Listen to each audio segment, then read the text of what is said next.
আমার ভাই, আমার বাবা, প্রত্যেককে বলি, আমাকেও বলি, আপনাকেও বলি, বয়স্ক চাচা আপনাদেরকেও বলি, আপনাদেরকেও বলি, গুনাহ ছাড়েন, গুনাহ ছাড়েন, গুনাহ ছাড়েন, গুনাহ ছাড়েন, গুনাহ ছাড়েন। এই দাদা, চাচা, গুনাহ আগুন, গুনাহ আগুন। চা দোকানের আড্ডা বন্ধ করেন, নাটক সিনেমা দেখা বন্ধ করেন, টেলিভিশনের নর্তকী দেখা বন্ধ করেন, কথায় কথায় গালিগালাজ করা বন্ধ করেন, সুদের টাকা বন্ধ করেন, আব্বা কিস্তি লওয়া বন্ধ করেন। এই বুড়া মিয়া জাহান্নামে যাবেন, জাহান্নামে, জাহান্নামে। কিস্তি আপনারে জাহান্নামে নেবে, সুদ আপনারে জাহান্নামে নেবে, বিড়ি আপনারে জাহান্নামে নেবে, চা দোকানের টেলিভিশনের আড্ডা, নর্তকীর নাচ দেখা আপনারে নর্তকী নাচতে নাচতে জাহান্নামে ফেলবে, জাহান্নামে। ওয়া ইন্নাল ফুজুরা ইয়াহদি ইলান নার। আল্লাহর নবী বলেন, প্রতিটা পাপ তোমাদেরকে জাহান্নামের দিকে নিয়ে যাবে, আগুনের দিকে। কিসের দিকে বলেন না?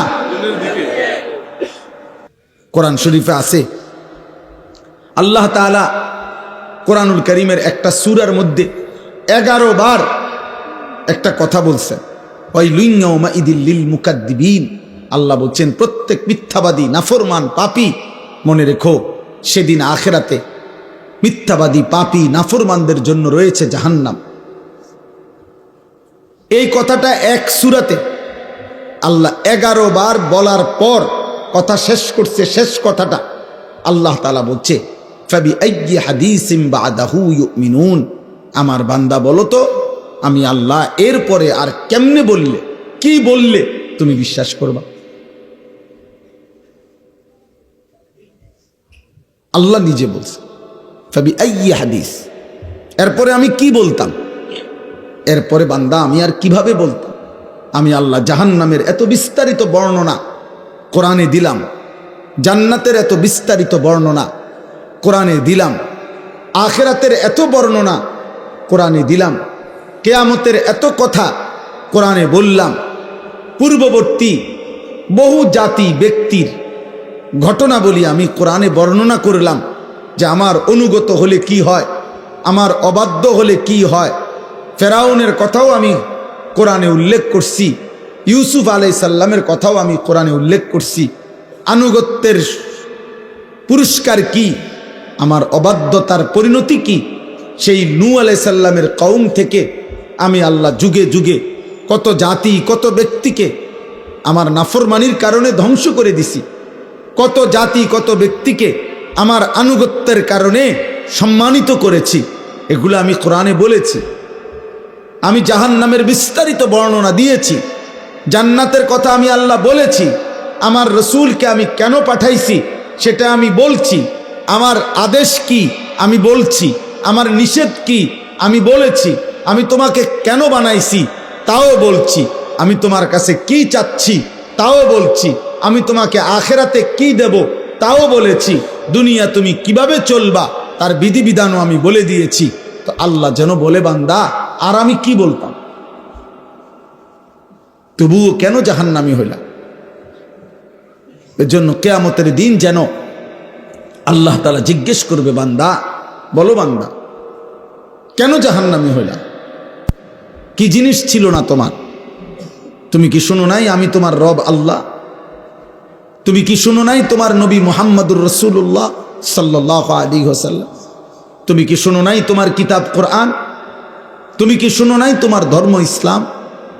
তাহলে তুমি একবারও ভাবলে না কেন? একবারও চিন্তা করলে না কেন? প্রিয় ভাই, প্রিয় ছেলেরা, তোমরা ছোট না, 14 বছর 16 বছর, বাবা ছোট না। 16 বছরের সাহাবী যুদ্ধের সেনাপতি ছিলেন, 17 বছরের মুসলমান, সেই আরব থেকে এসে এই ভারতীয় উপমহাদেশে সর্বপ্রথম হিন্দু রাজা সিন্ধুর দাহির পরাজিত করে সর্বপ্রথম ইসলামের পতাকা রাজপ্রাসাদে, যিনি হিন্দু রাজার প্রাসাদে সর্বপ্রথম কালেমার পতাকা উড়াইছেন, তিনি 17 বছর বয়সী যুবক ছিলেন। মুহাম্মদ ইবনে কাসেম রাহমাতুল্লাহ। গোটা আফ্রিকা যিনি বিজয় করেছেন তিনি 22 বছরের যুবক ছিলেন, উকবা ইবনে নাফি রাদিয়াল্লাহু তাআলা। তোমরা ছোট না, তোমরা ভাবতেছো তোমরা এখনো বাচ্চা না, আব্বা বাচ্চা না। বাচ্চা হলে এত দুষ্টামি, এত গুনাহ। তুমি যদি ছোটই হও, 16 বছর বয়সেও ছোটই হও, এত নারী দেখো কেন বাপ? ছোট মানুষ এত উলঙ্গ ছবি দেখে, ছোট মানুষ এত নর্তকী দেখে, ছোট মানুষ এত নাচ গান দেখে। তুমি তো অসভ্য। এত কম বয়সে যে এত বেশি মোবাইলে নারী ছবি অশ্লীল দৃশ্য দেখো, তুমি তো লম্পট, চরিত্রহীন, তুমি তো অসভ্য, তুমি তো বেহায়া, নির্লজ্জ। তুমি যাকে দেখো মোবাইলের ছবি, সে তোমার মা না ফরমান? বলো একটা ছেলে, বলো তোমার মাকে দেখো।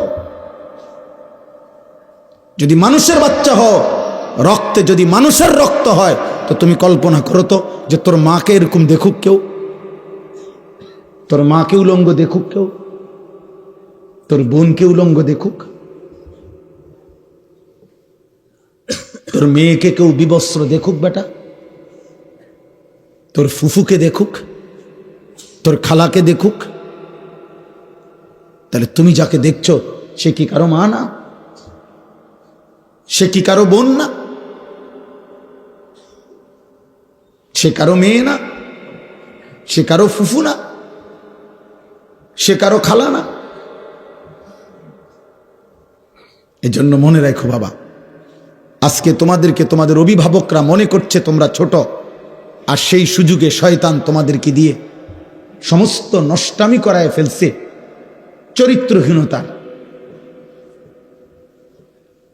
চরিত্রহীনতার জেনার, ব্যভিচার, নারী ছবি, অশ্লীলতা, বেহায়াপনা। গত 2 দিন আগেও পত্রিকা আসছে বাংলাদেশে গত 1 বছরে, গত 10 বছরের চাইতে বেশি, আমি নিজে পড়ছি রিপোর্ট, এইডস আক্রান্ত, মানে যৌন রোগে আক্রান্ত মারাত্মক যেটা মহামারী, HIV আক্রান্ত রোগীর সংখ্যা গত 10 বছরের চাইতে গত 1 বছরে বেড়ে গেছে। এবং উনি লিখছেন যে এর একটি বড় অংশ, রিপোর্টার লিখছেন, বিভিন্ন হসপিটালের জরিপ হিসাব করছেন, এই হসপিটালে চিকিৎসাধীন কয়জন, এর মধ্যে উনি লিখছেন বড় অংশ কিশোর, যুবক না, কিশোর। কিশোর মানে সর্বোচ্চ 13, 14, 15 বছরের ছেলেদেরকে বলে, যারা এই পরিমাণ অসভ্যতা করছে যে পৌঁছে গেছে এখন মহামারীতে, এইডসে আক্রান্ত। এজন্য দোস্ত, একদিন ঘুম ভাঙবে, একদিন তুমি জাগবে। পৃথিবী তোমার অপেক্ষায় বসে থাকবে না। তোমার দাদা তোমার সাথে মরবে না, তোমার আগে মরে যাবে। তোমার আব্বা তোমার সাথে মরবে না।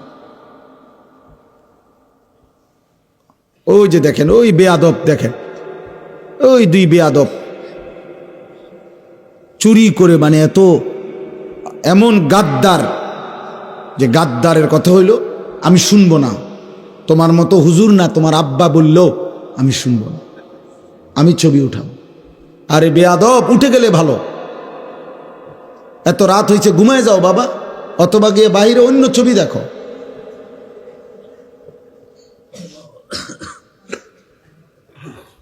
এই জন্য বললাম বাবা, এটা বুঝতে শেখো বাপ, আগামীর হায়াত অনিরাপদ হয়ে যাবে। লাম তাজহারিল ফাহিশাতু ফি কওমিন হাত্তা ইউলিনু বিহা ইল্লা ফাশা ফীহিমুত তাউন ওয়াল আওজা' আল্লাতী লাম তাকুন মাদাত ফি আসলাফিহিম আল্লাযীনা মাদাউ। নবী সাল্লাল্লাহু আলাইহি ওয়াসাল্লাম বলেন, কোন সম্প্রদায়ের মধ্যে যদি জিনা, ব্যভিচার, নারী পুরুষ, ছেলে মেয়ের অবাধ মেলামেশা বেড়ে যায়, খোদার কসম নবী বলছেন, এটা যদি একদম খোলামেলা হয়ে যায়, ব্যাপক হয়ে যায়, আল্লাহর নবী বলেন নিশ্চিত সেই সমাজে মহামারী আসবে, তাউন, এবং এমন রোগ ব্যাধি আসবে যা তোমাদের পূর্ববর্তীদের মধ্যে ছিল না। প্রিয় ভাই, তোমাকে তো বাঁচতে হবে।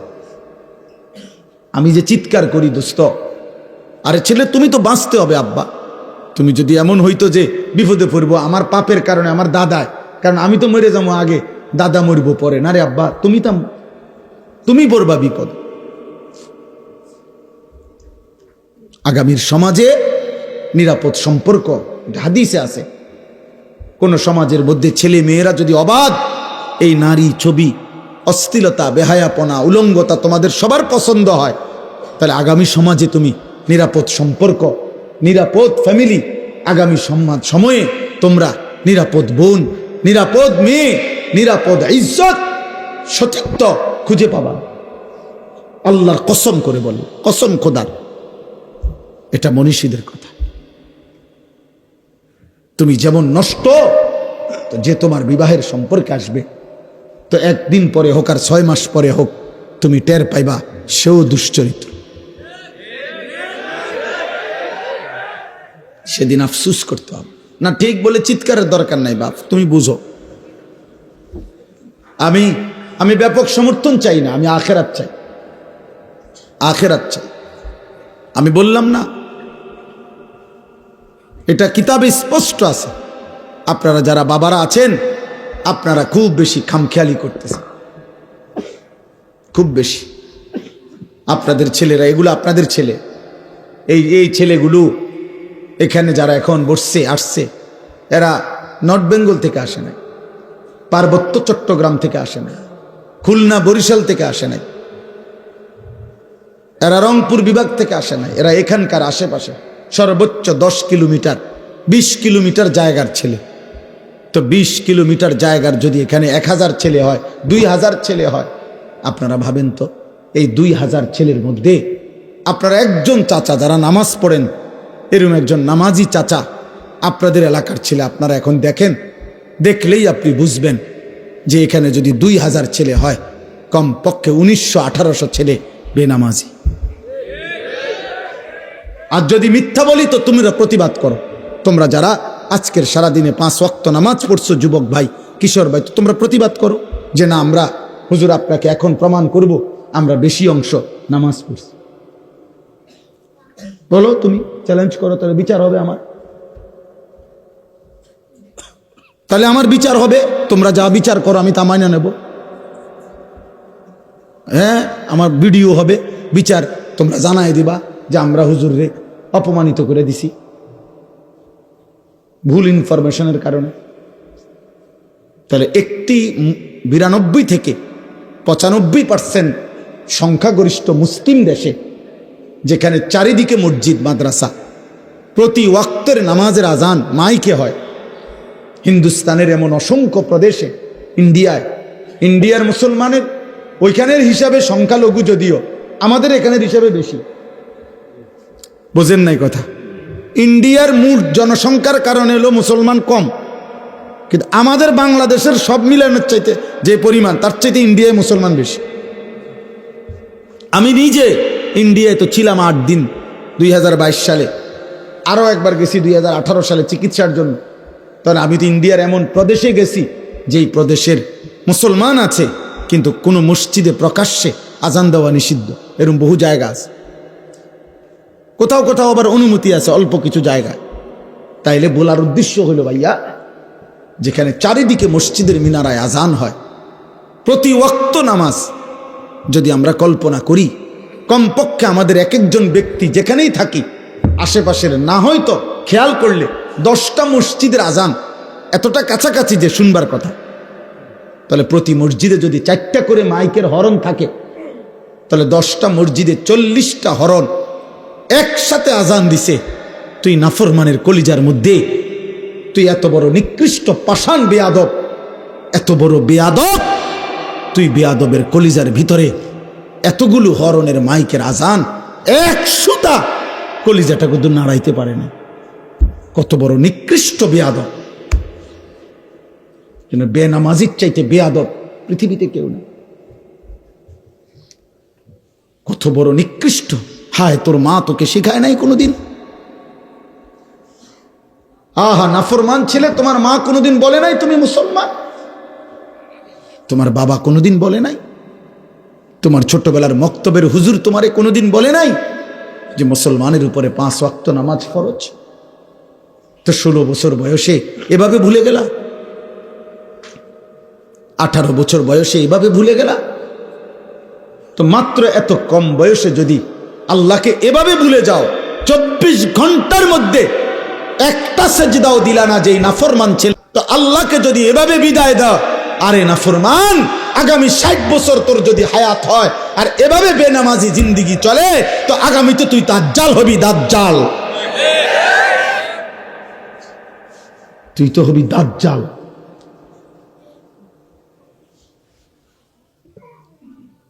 কত নারী দেখবি বেটা, কত উলঙ্গ ছবি দেখবি। একদিন কোমরের ক্ষমতা আর লজ্জাস্থানের ক্ষমতা নষ্ট হয়ে, যৌবনের সক্ষমতা নষ্ট হয়ে, তখন পথে পথে ঘুরবা আর রাতের আধারে একাকী কাঁদবা, আর ঘর আর সংসার জাহান্নামের টুকরা হয়ে ধাউ ধাউ আগুন জ্বল। আমি বললাম, আমার নাম মনে রাখো। আলহামদুলিল্লাহ, আমি এই বিষয়ে কিশোর যুবকদের যাবতীয় বিষয় নিয়ে আমার জিন্দিগির 24 ঘন্টার মেন সাধনা, আমি এই নিয়েই পড়ি সারাদিন, সারা পৃথিবীর খোঁজ খবর, রিপোর্ট, এগুলা জানতে চেষ্টা করি।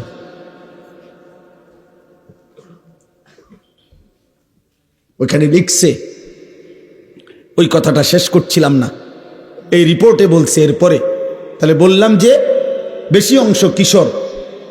এরপরে আরো আশ্চর্য জঘন্য কথা লিখছে যে এইডস আক্রান্ত যেই রোগী এই মুহূর্তে বাংলাদেশে, তাদের মধ্যে বড় অংশ, বৃহৎ অংশ সমকামী। খোদার কসম, মানে ছেলে ছেলে অপকর্ম করে। তার মানে এই কুত্তা নারী দেখতে দেখতে, মোবাইলে অশ্লীল ছবি দেখতে দেখতে 24 ঘন্টা এটা কুত্তার মতো হয়ে গেছে। এই জন্য এই কুত্তার দেরি করা সহ্য নাই, যেখানে যা পাচ্ছে ডানে বামে সব শেষ করে দিচ্ছে। কারণ এই তো কুত্তার মতো হয়ে গেছে নারী দেখতে দেখতে, অশ্লীল ছবি দেখতে দেখতে। তার তো শরীরের কোনো ভারসাম্য নাই, জীবনের কোনো ভারসাম্য নাই। ওর মা কিসের আর বাবা কিসের? ওর তো দরকার যৌন চাহিদা পূরণ। ওর আবার ইজ্জত কি, সম্মান কি? অত ওর বাবার ইজ্জত অনেক আগে কোরবান করে দিছে। কারণ ও প্রথম যেদিন চুল রাখছে মুশরিকের মতো, সেদিনে তো সে বলে দিছে, আব্বা আমার বাবা মূলত বেঈমান, তুমি না। প্রথম যেদিন 5 ওয়াক্ত নামাজ একদিন পুরা ছেড়ে দিছে, সেদিনে তাই নাফরমান তার মাকে বলে দিছে, মা আমি মুসলমানের সন্তান না, মা আমি তোমাকে ত্যাগ করলাম। না তো মুসলমানের বাচ্চা কেমনে বেনামাজি হয়? মুসলমানের রক্তে কেমনে এক বেলা নামাজ না পড়ে একটা সেজদাও দিবে না? এত বড় জানোয়ার মুসলমানের ঘরে নলে ঘুমায় কেমনে? বলো মিয়া, এটা মেনে নেই কেমনে? এই কলিজায় মানি কেমনে?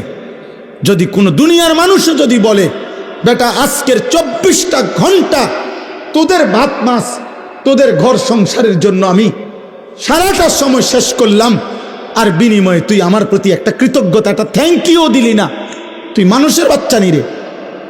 দুনিয়ার মানুষ বলবে না এরকম?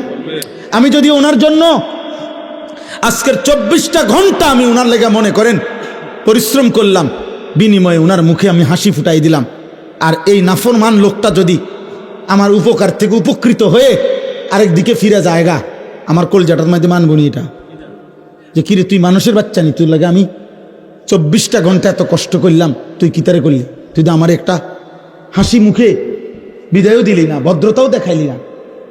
তো মহান আল্লাহ পাক 24 ঘন্টা পরে যেন বলে, এই নাফরমান বান্দা, আজকের এই 24টা ঘন্টায় এত বড় আসমান জমিন, চন্দ্র সূর্য, আলো বাতাস, রোদ বৃষ্টি, খাদ্য খাবার, চোখ নাক কান নিঃশ্বাস, হৃদয়ের স্পন্দন আমি দিয়ে তোকে আমি এত 24টা ঘন্টা লালন পালন করলাম, তোরে আমি আদর করলাম, আমি রব, আমি মালিক, তুই আমারে একটা সেজদা দিলি না? তুই মানুষের বাচ্চা। এজন্য যদি মুসলমান মায়ের ঘরে জন্ম নাও, তো এখন আর রাতে গিয়ে ঘুমায়ও না, আজকের রাতে সেজদা দাও। যদি মায়ের পবিত্র রক্ত, পবিত্র দুধ পান করে থাকো। বুঝছো মিয়া? জীবন জানোয়ারেরও পার হয়, রাত কুত্তারও ভোর হয়, রাত শুকরেরও ভোর হয়, দিন কুত্তারও সন্ধ্যা হয়, সারা দিনের খাবারের চাহিদা জানোয়ারেরও পূরণ হয়, ঘুমের চাহিদা জানোয়ারেরও পূরণ হয়, থাকার ব্যবস্থাপনা কুত্তাও কোনো জায়গায় বারান্দার মধ্যে রাস্তার কোনো কিনারায় শুয়েই থাকে, একখানে না একখানে পার হয়েই যায়। জীবন একভাবে না একভাবে পার হয়েই যায় আব্বা, আখেরাত পার হবে না বাপ, আখেরাত পার হবে না আব্বা। অস্থিরতার কারণে আমরা বললাম, কষ্ট পাইবা, হাসলে কিংবা কাঁদলে, সুখে কিংবা দুঃখে মৃত্যু হয়ে যাবে, মরেই যাব আমরা, আজ কিংবা কাল। নাম ঘোষণা হবেই, মাইকে এলান হবেই, আজ সে মরল, আগামীকাল আমি মরলাম, এমন আর কি। আমরা কিতাবে পড়ছি, এক বুজুর্গ এক আল্লাহর ওলির একজন মুরিদের সাথে নিয়ে উনি দাঁড়ায়া ছিলেন রাস্তার পাশে। তো এই সময় একটা লাশের খাটিয়া নিয়া ওইখান দিয়া মানুষ যাচ্ছিল। তো ওনার মুরিদ ওনার পিসা হুজুরের সামনে বলতেছিল, ওই আল্লাহওয়ালার সামনে, যে ইন্না লিল্লাহি ওয়া ইন্না ইলাইহি রাজিউন। আহারে কার জানি লাশ, আহারে কার জানি জানাজা, সে বলছিল আর কি। তখন আমরা কিতাবে পড়ছি, ওই বুজুর্গ সাথে সাথে চোখের পানি ফেলে দিয়ে বলছে, হয় তোমার লাশ নয় আমার লাশ। মানে এটা ভাবো, আজ হয়তো তার লাশ, আগামী দিন আমার লাশ, তারপর দিন তোমার লাশ। সিরিয়াল আসবেই, নাম ঘোষণা হবেই, আজ না হয় কাল। প্রতিদিন প্রিয় ভাই, প্রিয় ছেলে, প্রিয় বাবা, প্রতিদিন তোমার বয়সী যুবক মৃত্যুবরণ করে। প্রতিদিন রোড অ্যাক্সিডেন্টে কিশোর যুবক মারা যায়। প্রতিদিন মোটর সাইকেল অ্যাক্সিডেন্টে কিশোর যুবকের পাও ভেঙে যায়। প্রতিদিন কবরে নওজোয়ান দাফন হয়, মাটিতে দাফন হয়, দাফন হয়। এই জন্য মৃত্যু নিশ্চিত। ওয়াজাআত সাকরাতুল মাউত বিল হক। আল্লাহ বলে, বান্দা মনে রেখো, সত্য সত্য মৃত্যুর যন্ত্রণা আসবে। ফালাউলা ইযা বালাগাতিল হুলকুম ওয়া আনতুম হিনা ইদিন তানদুরুন ওয়া নাহনু আকরাবু ইলাইহি মিনকুম ওয়ালাকিন লা তুবসিরুন। আল্লাহ বলে, বান্দা মালাকুল মউত আজরাইল যখন রুহুটা টান দিবে আর কণ্ঠনালীর কাছে যখন আয়সা আটকায় যাবে, তখন ছটফট করবে, আর তোমাদের আত্মীয় স্বজন চারিদিকে অবাক নয়নে তাকিয়ে থাকবে। আমি আল্লাহ তখন সেখানেই থাকব। যদি কারো ক্ষমতা থাকে তো তোমাদের ওই মুমূর্ষ মৃত্যু পথযাত্রী ব্যক্তিকে তোমরা নিয়ে নাও, আমি আল্লাহ তাকে এখন মৃত্যু দেব, তোমরা পারলে রেখে দাও। আল্লাহ চ্যালেঞ্জ করছে। ফালাউলা ইন কুনতুম গায়রা মাদিনিন।